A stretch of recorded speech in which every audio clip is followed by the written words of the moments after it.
The Devil's Toy Box. Writer unknown.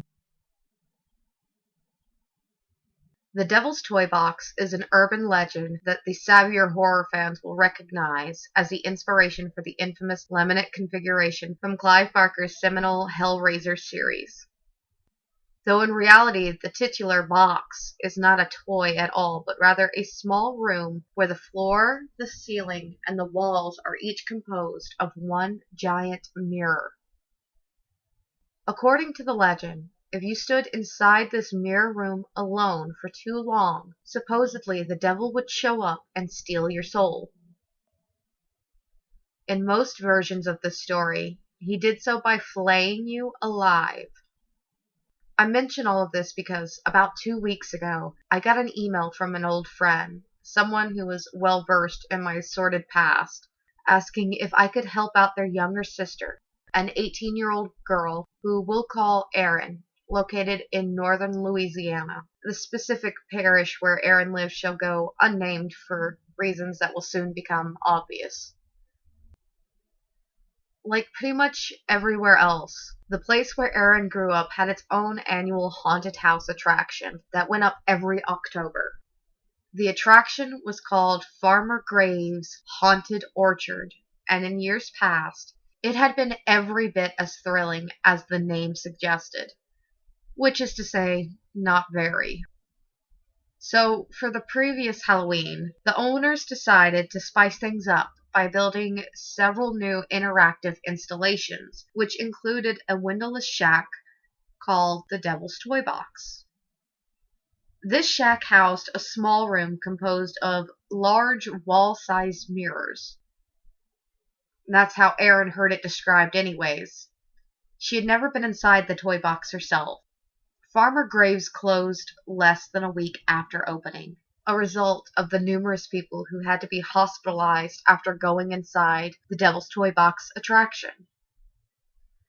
Erin didn't get a chance to try out the box for herself before the closure, but she had heard countless stories about it from her classmates at school. Apparently, no one could last longer than 5 minutes inside the room. There was even a large timer set up beside the building. It showed the current occupant's length of stay under a second clock, displaying the longest recorded max time up to that point, which maxed out at just over 4 minutes before the attraction finally closed. The man who managed to last the longest, Roger Heltz, age 52, father of 3, had been reduced to wide-eyed mute. To this day, he still hasn't said a word. One woman suffered a heart attack after just 90 seconds inside the box. A 17-year-old boy had to be dragged out, kicking and screaming. The boy was from a nearby parish and hadn't gone to Erin's school, though her friend Celeste claimed her parents were friends of the boy's mom. They went to his funeral when he killed himself 2 weeks later.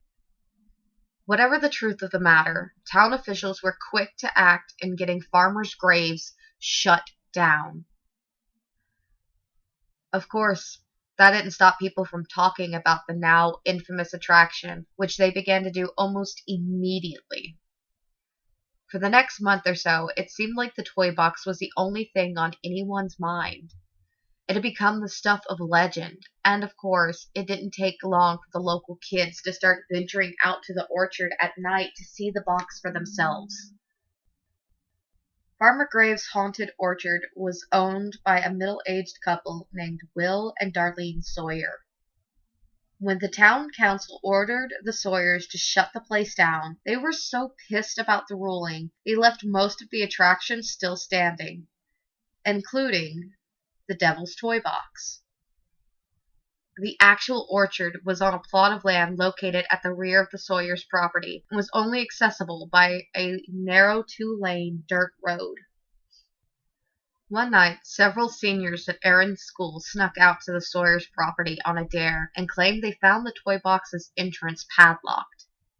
But then Will Sawyer showed up out of nowhere and asked them if they wanted to go inside. Will's sudden arrival had startled the young men, but once they realized that he wasn't mad at them for trespassing, and in fact seemed genuinely happy to see them, The guys decided to take him up on his offer and have a go inside the box.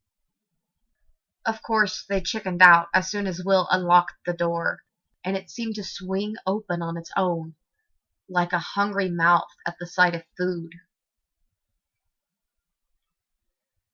That's how the rumors about the midnight screenings of the Devil's Toy Box began to circulate. Most of the people who ventured out there afterwards claimed they encountered Will Sawyer after waiting beside the toy box for an unspecific length of time. A few even said that they went inside the box, but these claims were always dismissed as bullshit. No one came out of that box that was coherent enough to talk about it.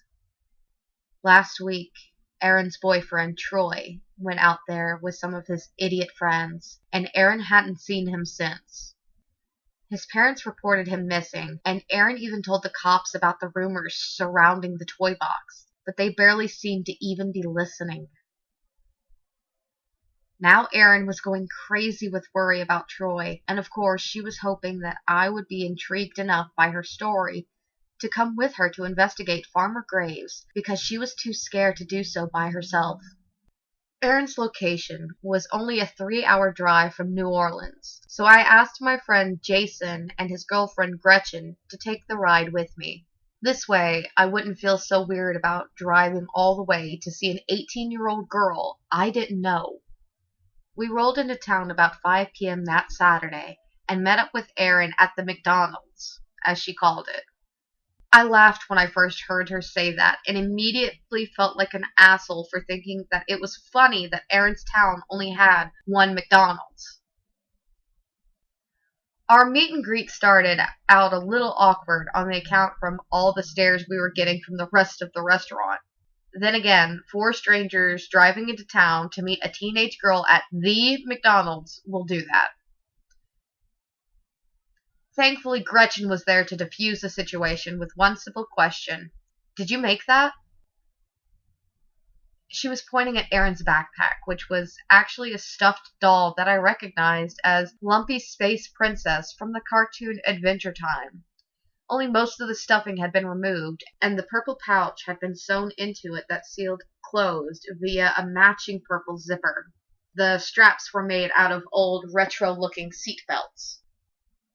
Erin nodded, and Gretchen's jaw dropped. "Oh my God, will you make me one? Will you make me 2? Gretchen asked. "Sure, as long as you provide the supplies," Erin said, laughing. "Deal." Gretchen was grinning ear to ear as she turned to face me. "You have to help this girl so she can make me tiny, adorable backpacks." It was a little after 10 p.m. when we neared the end of the narrow dirt road that led to Farmer Graves' haunted orchard. We parked beside a tall wooden archway that designated the orchard's front entrance. I handed out flashlights from the small stash of them in the trunk, and then we started inside. The place looked about how I expected it to. A row of brightly colored plywood shacks lined in a vacant field beside several rows of satsuma trees that had been covered in fake cobwebs and scary decorations. Each shack had a sign displaying the name of a different attraction. There was Horn Toss, which, judging from the illustrations on the side, was a ring toss game where you tried to throw halos onto demon horns. Werewolf Bowling, which was anyone's guess. And my personal favorite, The Exorcist, which was a mounted squirt gun game that had several wood cutouts of Linda Blair's face as its targets. Cartoon holy water tanks were painted below each of the mounted squirt guns and were labeled Holy Water. The Devil's Toy Box was the last shack in the row. It was painted bright fire engine red, and the door, which made up one entire wall of the small structure, was padlocked shut. Someone had stacked a dozen or so rusted folding chairs against the side of the toy box. Erin grabbed one of the chairs and began to unfold it as she said, "Now we wait." "How long?" Gretchen asked. "It depends, but hopefully not forever." Erin motioned at the thick patch of wilderness to our left and turned to see a window glaring out there in the distant darkness. "See that?" That's the Sawyer's house. They must know we're here. And that's a good thing? Before Aaron or I could answer, she turned to Jason and asked him, Baby, will you walk me back to the car? Jason gave her an irritated expression. What? Why? Because all of this just got too real. You knew what we were coming out here to do. I explained to you in vivid detail. Jason, please. No, it's bullshit, Gretchen. You do this every time. I know. This is the fucking Avengers sneak preview all over again. I miss everything cool. I'm sorry. She batted her eyes as she gave Jason an adorable frown Gretchen had honed over many years of getting her way. Jason let out an exasperated sigh, and I handed him the keys to the car. I'll be right back, Jason muttered. I pulled out a chair and took a seat next to Aaron as we watched the beams from Jason and Gretchen's flashlights shrink off into the darkness. A thought came to me just then, as if this didn't already resemble an episode of Scooby-Doo. Now we're splitting up. That's just asking for it.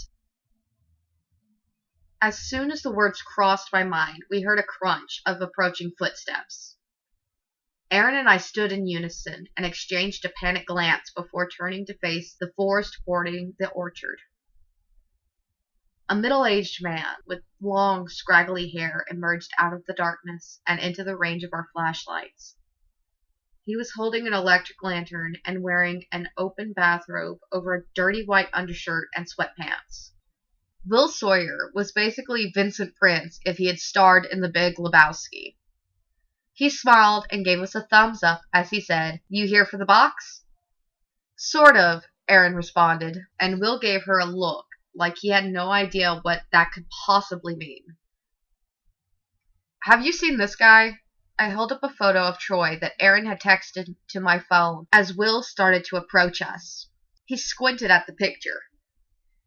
"Maybe," he said. "When was that?" "A few weeks ago. He was the one that went in the box. Most won't go inside anymore. Lasted almost 3 minutes. Then he ran off screaming."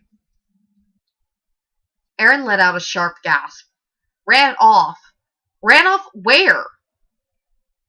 Will pointed a thumb back to the dark patch of wilderness behind him and replied, "Into the fucking woods! Where do you think? I opened that door and he came shooting out, dick flapping naked from the waist down. He had boxers on his head and his pants were wrapped around his neck like a scarf. And honestly, it was pretty funny." Erin covered her mouth with her hand as her eyes began to well with tears. Will grinned and then said, "You want to see inside?" "We aren't here for the box," I said, stepping in front of Aaron and glaring at Will. "But it's so breathtaking," the man said as he gestured towards the toy box wide door, which slowly swung open. The interior was shrouded in darkness, but I could still see something vaguely human-shaped moving around inside the box. "Yeah, fuck that. Run!" I grabbed Erin by the arm and pulled her along with me as I sprinted away from the toy box. I could hear something chasing after us as we ran back towards the orchard's entrance, and I say something because it certainly did not sound like a person. What I heard weren't footsteps, but rather one long scraping sound accompanied by wet breathing that reminded me of a panting dog. Thankfully, Jason heard me screaming just as he and Gretchen reached my car. They turned to spot me and Aaron running towards them with identical expressions of pants-shitting horror. Jason must have caught a glimpse of the thing chasing after us too, because his own face went pale. He quickly unlocked my car and threw himself behind the wheel, screaming for Gretchen to get in. She hurried into the passenger seat, and the moment she buckled her seatbelt, he started the engine and accelerated towards us, closing the gap in a matter of seconds. Jason slammed on the brakes as he neared, and the car screeched to a halt inches away from us. I went to open the back passenger door, but it was locked. So was Aaron's side. I banged my fist on the window and pointed down at the locking mechanism. Jason mouthed, "Oh shit." He turned and scanned the door controls on the driver's side, looking for the master switch. The scraping sound was getting closer, but I refused to look back and banged on the window once more. A frustrated Jason finally leaned into the back seat and unlocked the door manually, but by then, it already had me. I can remember something dragging me back through the woods. I wasn't aware of much else beyond the vague impression that I was being stung by an insect with some kind of paralytic venom. I felt a rush of air hit my face as the door swung shut in front of me. Then the lights came on, and I realized where I was. Inside the Devil's Toy Box. The room's construction was actually pretty impressive. The floor was a thick sheet of transparent plexiglass layered over a mirror identical to the ones that made up the ceiling and walls. With the door shut, the mirror on its other side was just as seamless as the rest. Thin fluorescent bulbs ran between the crevices where each mirror met the next, washing the room in endless reflection in a pale yellow light. I made a mistake looking down at the chasm of reflections below me, and almost fainted. I shut my eyes and held out my hands, feeling for the nearest wall. I leaned against it while trying to force my head to stop spinning. Someone was whispering my name. I opened my eyes to see my reflection smiling at me as it said, "You're his now." I let out a startled scream and backed away from the mirror I was leaning against. Something was moving around behind my reflection. It was hard to see what it was at first, but something was climbing up through the corridor of my reflections, making its way towards me. As it got closer, I saw that the something was me. Well, not exactly. Their features were too blurred, as if this reflection of me had been so far back that its face had been reduced to a distorted mess. That was the Joel that was coming for me. I began to bang on the entrance wall, which felt padlocked into place. I let out a frustrated scream and finally turned to face the thing coming for me, only to find that my reflections had returned to normal. There was no longer a blurry me in the mirror. I let out a reflexive sigh of relief. A beat later, it emerged from the mirror beneath me and grabbed onto my legs. I woke up screaming, and Aaron shot me a panicked look, but we were still seated outside of the toy box. "Sorry, I must have nodded off," I said. Erin opened her mouth, but she hesitated before replying. "I'm worried about your friends." I rubbed my eyes. "Why? How long have they been gone?" "A while. Almost 30 minutes. I pulled out my phone to check the time, confirming what Erin had said, and I sighed. "Guess we should go check on them." Erin and I started on the path back towards the entrance of the orchard. I nodded in the direction of the Sawyer house. "You think he's gonna show?" I asked. Erin thought about it for a moment and nodded. "I hope so. If not, I don't know what I'll do." I glanced at her, worried that Erin was about to start crying, but the look on her face was one of stoic acceptance. Just as I realized that I was staring at her, Erin looked up at me and we exchanged a moment of awkward eye contact. I smiled and tried to play it off as I quickly faced forward. It was then that I had realized we had lost our way in the dark and had somehow ended up in the dense patch of woods that bordered the orchard. How the hell? I scanned the surrounding wilderness with my flashlight, trying to get my bearings, but I couldn't locate the orchard or any of its accompanying structures in the darkness. Then, after a bit of what I thought had been backtracking, we found ourselves in front of the steps of the Sawyer home.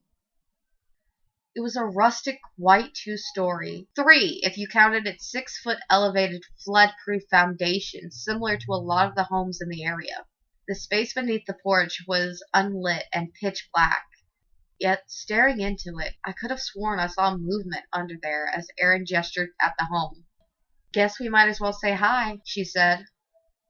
Erin started up the front stairs before I could even begin to mention the many ways in which that might be a bad idea, and without hesitation, she knocked on the front door. Shit, I muttered to myself and hurried up the stairs to stand beside her. There was a tense beat of silence, and then from inside came the sound of footsteps across hardwood floor. The door was suddenly yanked open, and a middle-aged woman with a gray streak in her hair and the brightest blue eyes I had ever seen was standing there, glaring at us. This must have been Darlene. "Are you here for the box?" she said, giving both of us a cursory scan. I experienced a moment of intense déjà vu as Erin replied, "Sort of." Darlene leaned outside and glanced around. "You better come in, then." Erin and I exchanged a cautious look as the woman turned and started back inside, leaving the front door open behind her. Erin responded with a shrug that said "fuck it" and then entered the house. As I followed her in and shut the door, I heard something rustling in the bushes outside. "Lock it. There's shit all in these woods," Darlene said. The rustling sound grew louder as I turned the deadbolt, and it slid home with an ominous thunk. We followed Darlene into a den that reeked of weed as she gestured at a half-smoked blunt burning away in the ashtray. "Help yourself," she said, gesturing to the blunt. She took a seat on the sofa and muted the large flat-screen TV mounted on the wall in front of her. "Now, how can I help you?" I cleared my throat and replied, "We were told to expect Will Sawyer. Is he coming?" "He killed himself last night, so probably not." "Oh my God, I am so sorry," I said. "Yeah, so, how can I help you?" "Well," I held up my phone and showed her Troy's picture. "We were wondering if you remember seeing this guy out at the orchard recently." Darlene examined the photo. "Not that I recall, but I never went out there much after the incident with the toy box. It's my fault that godforsaken room got built in the first place. And every time I see the thing, I want to fucking cry," she said. Erin tilted her head, her tone curious when she asked, "It was your idea to build the devil's toy box?" Darlene shook her head. "No. I was sick. Like, really sick. And that demon or whatever Willie summoned told him he would make me better if we built a room of mirrors and got people to go inside it. If your friend went in there, I can tell you one of three things happened. He's either dead, catatonic in a hospital, or out in those woods. The ones that end up there, something happens to them. Like when a pig gets loose and grows tusks. But if it'll help, you're welcome to look for him here." "Here as in your house?"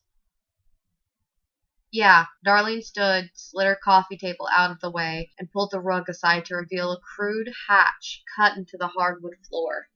"Will brought a few of the ones that went in back home. I think he felt sorry for them. Anyway, he kept them down here." The woman pulled open the trap door, and I was hit with a stench that was so potent I didn't know how we didn't notice it when we were outside. It was the smell of human filth en masse. Darlene nodded at me. "You got a flashlight?" I returned the nod and handed it to her. She switched on the light and aimed it down the open hatch, revealing the upturned faces of 4 naked, emaciated men. "Any of them look familiar?" One of the men hissed at us. There was more rustling sounds from outside, and then something began to scratch at the living room window. Darlene glanced at the window as she said, "You've got 'em riled up tonight. How long were you two out there?" Before I could respond, a filthy hand with impossibly long fingers reached up and yanked me down through the trap door. I woke up screaming. I was sitting outside of the toy box, and Jason was seated beside me. He gave me a sideways look and said, "You okay?" "Yeah, bad dream, sorry." I was still reeling from my nightmare within a nightmare as I glanced around. Something felt off. Where are the girls? What girls?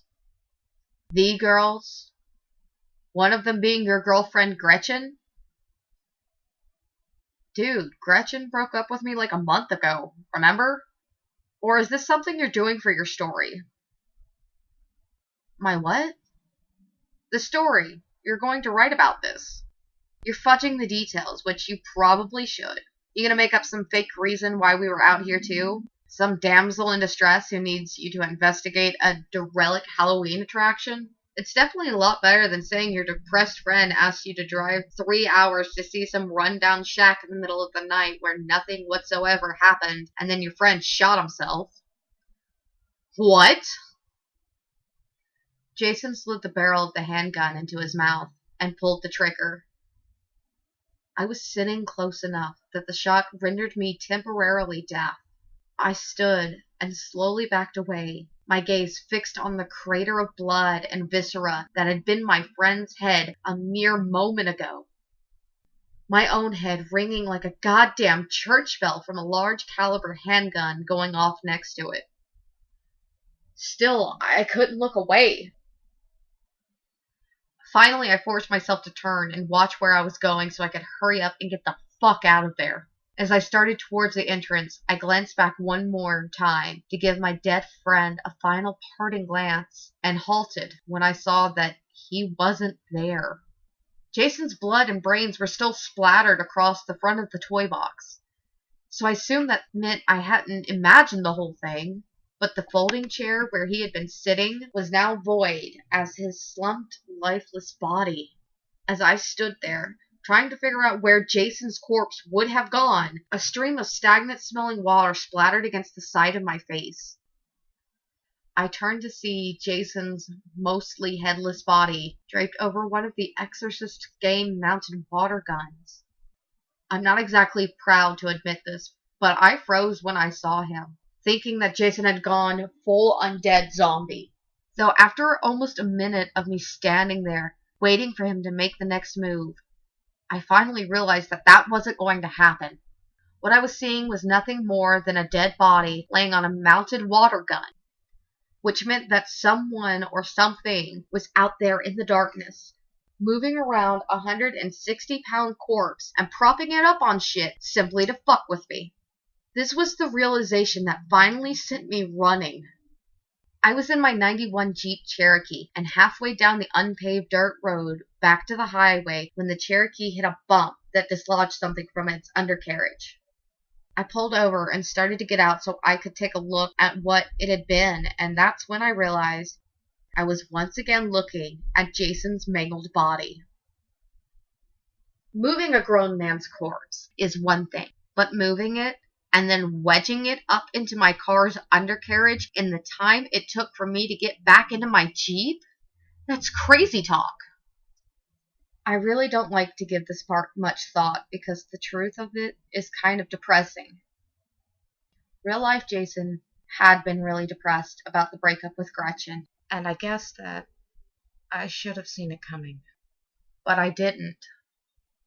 And so I went back home and started to write it all down, just as Jason knew I would. I got about this far when I was interrupted by a knock on the door to my apartment. I opened the door and saw that there was a note taped to the outside. "There's a package for you in the lobby," it said. It was about 11 p.m., and I was pretty sure the management of my complex had long since gone home for the evening, but I headed towards the lobby anyway, out of sheer curiosity. I started down the steps leading to the first floor of my complex to see Jason's mutilated body leaning against the Coke machine at the bottom of the stairwell. Somehow, they had found me. I vaulted back up the stairs, seeing everything in slow motion as I sprinted to my apartment and unlocked the door. A moment later, the knob began to rattle as someone tried to turn it from the outside. I was slowly backing away from the door when something big crashed through it. Through it was no longer my front door, but rather the inside wall of the toy box that suddenly buckled inward to reveal a familiar set of headlights. Jason had crashed my Cherokee into the side of the toy box. I spent 25 seconds inside of the Devil's Toy box. That's how long it took for Jason to run my car into it. Thankfully, the Cherokee was still drivable afterwards, and we promptly got the fuck out of there. I dropped Erin off at her house with an apology, explaining that there was nothing else I could do. Honestly, I didn't know what she expected from me. This isn't supernatural. If your boyfriend is missing, you call the cops. I'm going home. Do I feel bad that I couldn't help her? Sure, but for what it's worth, we disabled the toy box and probably saved countless generations of dumb kids from making the same mistake as Erin's boyfriend. The bad news is that doing so had almost certainly scarred me for life. Even as I sit here, days later, writing this all down for the second time, I'm still worried that it's not over. I'm worried that when I wake up tomorrow, it's going to be in front of that goddamn box. Hey there everyone, thank you so much for watching the video. If you enjoyed what you heard, please like and subscribe, share to all of your friends and family. If you want to hear me read a certain type of internet horror story like this one, put it down in the comments below and maybe I'll be able to read it in the future. So until the next video everyone, stay safe out there.